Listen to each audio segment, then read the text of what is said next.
안녕하세요. 저는 오늘 하루도 죽지 못해 살고 있는 한 가정의 주부입니다. 이제 제 나이도 60이 넘어가는군요. 그동안 별일 다 겪었지만 30년 전 제가 겪었던 일은 지금도 잊혀지지가 않습니다. 그때 저희 가족은 여름 휴가로 가평에 놀러가게 되었습니다. 햇볕이 좋은 맑은 날씨에 길거리에 팔고 있는 옥수수를 사서 먹으며 즐거운 휴가의 분위기를 느끼면서 펜션에 도착했습니다. 간단하게 짐을 풀고 불놀이를 즐기며 놀다 보니 하루가 빠르게 흘러가 어둑해지는 저녁이 되었습니다.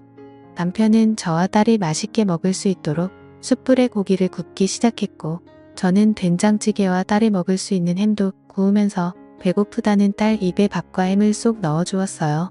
그렇게 배부르게 저녁 식사를 마치고 저희 가족은 잠시 소화도 시킬 겸 동네 한 바퀴를 돌고 있었는데 가로등 불빛에 빗방울이 한두 방울씩 떨어지기 시작하더군요. 하늘을 보니 몇 분 전까지만 해도 하늘을 빼곡히 채운 별빛들은 사라지고 컴컴한 하늘만 보였습니다. 더 많은 비가 쏟아질 것 같아 최대한 빠르게 집에 들어갔고 잠시 후 엄청난 폭우가 쏟아지기 시작했습니다. 앞이 안 보일 정도로 굵은 빗방울이 내리기 시작하면서 휴가 온 저희는 아쉬움에 창문만 보고 있었어요. 그렇게 아침에 일어나 보니 보슬비가 내리긴 했지만 거의 비가 그친 상태였고 딸은 잠시 밖에 나가고 싶다며 아침 일찍부터 일어나 펜션 주인이 키우는 강아지인지 꼬리치고 있는 계집을 보며 저를 보채기 시작했습니다. 결국 멀리 가지 말라고 말을 함과 동시에 급하게 밖으로 뛰어나갔어요. 남편은 짐을 싸고 있었고 저는 아침을 준비하며 강아지와 함께 놀고 있는 딸을 불렀는데 몇 번을 불러도 아무런 대답이 없길래 이상해서 밖으로 나가보니 어딜 갔는지 방금 전까지만 해도 있던 딸이 없어졌어요. 너무 놀라 남편을 불렀고 주변을 뛰어다니며 정신없이 찾아다녔지만 결국 찾지 못했습니다. 아침에 딸과 나는 몇 마디의 대화가 마지막일 거라고 전혀 생각하지 못한 저는 오열하다 정신을 잃었고 결국 그때 당시 6살이었던 딸은 저희 곁으로 다시는 돌아오지 못했어요. 너무 큰 충격으로 제정신이 아닌 세월을 살아온 저와 남편은 언젠가는 찾겠지, 언젠가는 만날 날이 있겠지 생각하며 희망을 가지고 하루하루 버티면서 살아왔어요. 그렇게 살아오다 보니 어느덧 30년이라는 시간이 지나버렸어요. 그만큼 저와 남편도 세월 앞에 장사 없다고 60대가 되어버렸어요. 그러면서 시간이 흐른 만큼 딸에 대한 기억도 희미해지고 그리움의 감정도 무뎌지고 있었어요. 지금 만나게 된다면 40을 바라보고 있을 나이일 텐데 존재를 알 수 없으니 생각하면 할수록 가슴이 미어져 왔어요.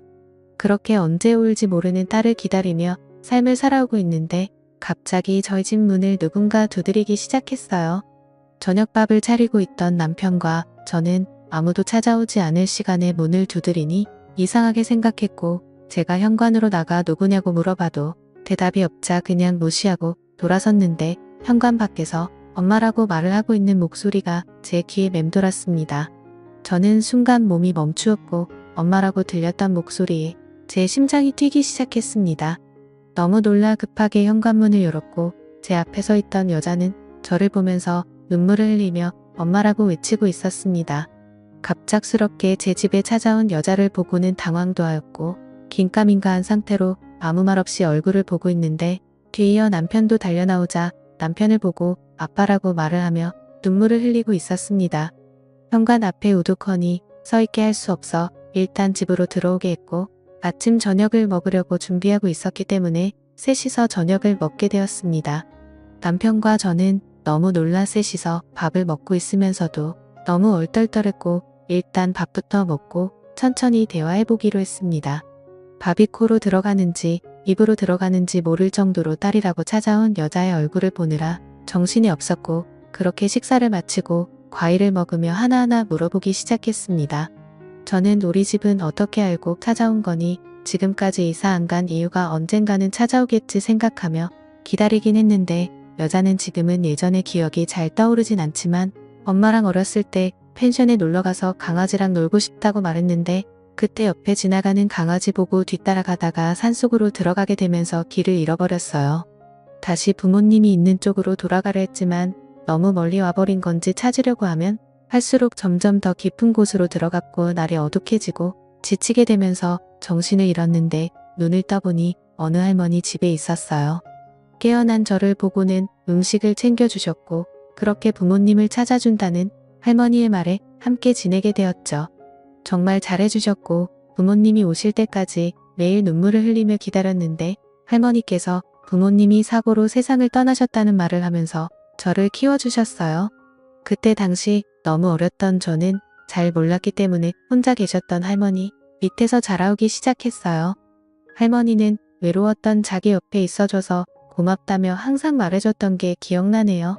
정말 잘해주셨는데 할머니께서 몸이 많이 안 좋으셨는지 저는 결국 고아원에 들어가 성인이 될 때까지 살다 보니 어렸을 적 엄마가 주소를 말해줬던 게 어렴풋이 성수동이라는 동네와 저의 집이 인사주택으로 되어 있다는 것만 기억해 시간이 될 때마다 그런 곳 뒤주로만 돌아다니면서 동네 주민분들 중 연세 드신 분들에게 돌아가신 부모님 관련된 소식을 듣고 싶어 물어보며 돌아다니며 세월을 보냈는데 동네 주민분들과 대화를 하던 중 그때의 일들을 기억하고 계시는 할머니를 만나게 되면서 부모님께서 살아계시다는 말을 듣게 되었고 여기까지 오게 되었어요.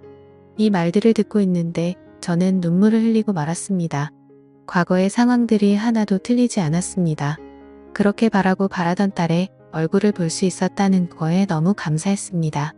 동네 주민분들이야 워낙 저희 가정사를 잘 알고 계신 분들이 몇 분 있었기 때문에 그분들 중 한 분과 만나게 된 것 같아 너무 감사했습니다. 더 이상 다른 건 물어볼 필요도 없었습니다. 과거의 일들이 모두 생생하게 떠오르기 시작했고 그때의 미안함 때문에 저는 제 딸의 손을 잡고 고개를 떨며 아무 말도 할 수가 없었습니다. 오랜 세월이 흐른 만큼 어색함도 교차했고 조심스럽게 이런저런 이야기를 하면서 그동안 힘겹게 살아온 딸의 인생을 들으며 너무 소중한 시간을 함께하고 있었습니다.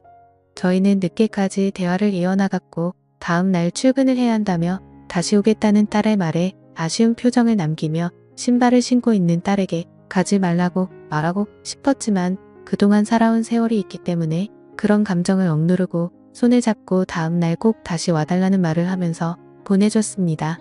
30년의 세월이 흘렀고 6살 때의 기억이 거의 나지 않는다는 딸을 보며 안타까움에 가슴이 미어졌고 그동안 죽은 줄로만 알고 부모 없이 살아온 세월이 얼마나 힘들었을지 도저히 상상이 안 되었습니다. 그동안 못해준 것들 세상 떠나기 전에 모든 걸 다 해주리라 다짐하면서 다음 날이 빨리 오기를 기다렸습니다.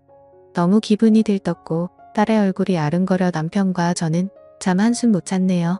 딸은 매일 저녁 저희 집에 찾아왔고 주말의 경우 아침부터 와서 함께 시간을 보내줬고 마음이 너무 앞선 저는 그동안 해주지 못했던 것들 해주려고 모든 걸 다 내어주었습니다. 힘들게 일하며 퇴근 시간에나 볼 수 있는 게 싫어해 줄 수 있는 게 금전적으로 지원해 주는 것밖에 없어 딸에게 카페 하나 차려줬고 매일을 카페에서 시간을 함께 보냈네요. 그리고 살던 집에 어렸을 때의 딸의 방을 다시 리모델링해서 모든 걸 다시 새롭게 시작하며 서로가 점점 안정이 되고 자리가 잡힌 줄 알았는데 하나의 문제가 있었습니다. 예전부터 만나왔다던 남자가 있는데 정리했다고 말은 했지만 밤늦게 전화 오고 밖에서 통화하고 싸우는 소리가 들리다 보니 신경에 거슬리기 시작했습니다. 그런데 저녁에 보리를 보고 카페에 들어갔는데 딸이 말했던 그 남자와 단둘이 대화를 하고 있는 것 같았습니다. 저는 밖에서 그 남자가 나오기만을 한참 동안 기다렸고 밖으로 나오자마자 그 남자에게 다가가 경은이 엄마라는 말을 하면서 따로 대화하기를 원한다며 다른 카페로 자리를 옮겼습니다. 그리고 딸에게 빚이 있다는 걸 듣게 되면서 갚지 않고 계속 도망치길래 정신적으로 너무 힘들다며 나중에 자기도 무슨 짓을 저지를지 모르는 이 엄마라면 대신 빚을 갚아달라고 저에게 화를 내기 시작했습니다. 이런 문제를 30년 만에 만나게 된 부모에게 말하지 못한 건 당연하다고 생각해 이 남자에게 빌린 돈 1억을 대신 갚아줬습니다. 경은이와 결혼할 줄 알고 장사한다는 거 모자란 보증금 빌려줬는데 나중에 원금까지 다 까먹었다며 돈은 받았으니 다시는 찾아오지 않겠다고 말하면서 상황을 마무리 지었습니다. 이런 문제로 인해 얼마나 불편하고 힘들었을지 생각하니 너무 마음이 아팠습니다. 집에서 저는 자연스럽게 이런저런 이야기하면서 상처되지 않을 선에서 조심스럽게 그 남자에 대해 말을 하면서 이력을 갚아줬으니 다시는 찾아오지 않을 거라며 미안해하는 딸을 다독여줬습니다. 30년의 세월 동안 부모 없이 살아보겠다고 발버둥치다가 이런 일들이 발생된 것 같아 마음이 너무 무거웠지만 앞으로 모든 일이 잘 될 거라고 좋게 생각했습니다. 그런데 생각지도 못한 문제가 발생되면서 손발이 떨리기 시작했고 딸과 그 남자의 대화 속에 듣게 된 진실에 충격을 받고 말았습니다. 늦은 새벽 갈증이 나서 주방으로 내려가려고 하는데 딸이 밖으로 조용히 나가는 모습을 보게 되고 그 남자가 아니면 통화할 일이 없을 거라 생각해 또 접근하고 있는 건가 의심스러워 조심스럽게 현관 앞에서 통화하는 소리를 듣고 있었습니다. 그거 먹고 나르지 마라. 내가 지금 여기서 얼마나 혼신의 힘을 다해서 연기하고 있는지 알아? 여기 완전 부자인 거 알지? 이 집이며 돈이며 모두 내 거가 될 거니까 조금만 기다려. 나중에 다 내 명의로 돌려달라고 말할 거야. 그때 같이 살면 되지. 좀 답답해도 기다려. 이 사람들 살면 얼마나 살겠냐. 밑작업이 얼마나 중요한지 몰라. 일단 이력 받은 걸로 생활비 좀 하고 있어. 그리고 나 지금 이렇게 나와서 통화하면 안 돼. 제발 전화 좀 그만해. 이러다 들키겠어. 지금 거의 마무리되고 있는데 모든 계획이 실패했으면 좋겠어. 제발 생각 좀 하고 살자. 우리 인생도 좀 펴야 할 거 아니야. 의심을 사게 되면 나중에 유전자 검사하자고 할지도 모르잖아. 그럼 빼박이야. 내가 전화할 때까지 무조건 기다려. 그럼 끊는다. 이 말들을 현관 앞에서 듣고 있는데 몸이 굳어 움직이지도 않았습니다. 저는 몸을 피할 힘도 없어 딸이 보이지 않는 곳에 주저앉아 숨었고 방에 들어간 모습을 확인한 후 저도 힘들게 방으로 들어갔습니다. 도저히 믿을 수 없는 말들을 듣게 되면서 무서움에 자고 있는 남편을 깨워 이 사실을 말하려 했지만 받아들이기가 너무 힘들었네요. 그만큼 기다려온 딸인데 아니었다고 돈 때문에 접근한 거라고 말을 하면 분명 쓰러지고 말 겁니다. 저도 지금 힘겹게 정신 붙들고 있는데 혈압이 높은 남편은 아마 이번 일이 밝혀지면 세상을 떠날 수도 있을 것 같다는 불안감에 모든 상황 조용히 해결해야겠다 생각했고 다음 날 남편과 저에게 애교 부리며 딸 행세를 하고 있는 의문의 여자에게 아무렇지도 않게 평상시 때처럼 행동했습니다. 이 여자가 계획한 것처럼 그냥 우리가 세상을 떠날 때까지 조심이라도 하면 될 것을 이런 사실에 걸려서 또 다른 상처를 줬다는 게 버티기가 너무 힘들었네요. 남편은 출근하고 의문의 여자도 카페로 출근을 했습니다. 저는 친구를 만나야 한다며 저는 친구들 만나야 한다며 저녁에 카페에 들린다고 웃으면서 말했고 아무도 없는 집에 혼자 남아 의문의 여자 방에 들어가 바닥에 떨어진 머리카락들을 주워서 유전자 검사를 진행했습니다. 통화 속에 나온 진실에 유전자 검사할 필요도 없었지만 그래도 믿기 싫어 확인해보고 싶었습니다. 집에 돌아와 한참을 멍하니 있으면서 함께 찍었던 사진들과 추억이 모두 거짓이었다니 생각하며 핸드폰에 담긴 추억들을 보며 한참을 울었고 저녁이 되고 길 건너편에서 열심히 웃으며 일을 하고 있는 의문의 여자를 보고 있으니 그냥 이대로 살까 딸로 받아들이고 살까 다시 예전으로 돌아가기 이대로 모른 척하고 살다가 세상 떠났으면 좋겠다는 생각이 들었습니다. 그토록 기다렸던 일들이고 보고 싶었던 딸이었는데 이 모든 사실이 거짓이라도 나 혼자만 사실이라고 믿고 있다면 아무렇지도 않게 살아갈 수 있을 텐데 이런 생각들로 머릿속이 복잡해졌고 결국 카페에 들어갈 수 없었습니다. 그렇게 평상시 대처하면서 행동을 하면서 지내오다 보니 유전자 검사 서류가 도착했고 떨리는 손을 힘들게 진정시키며 뜯어보니 그 안에 있던 서류에서조차 거짓으로 말을 해주고 있었습니다. 저는 결정을 해야 했고 결국 원래 우리의 삶으로 돌려놔야겠다 생각해 퇴근하는 남편 딸로 만나 차 안에서 조용히 대화를 이어나갔습니다.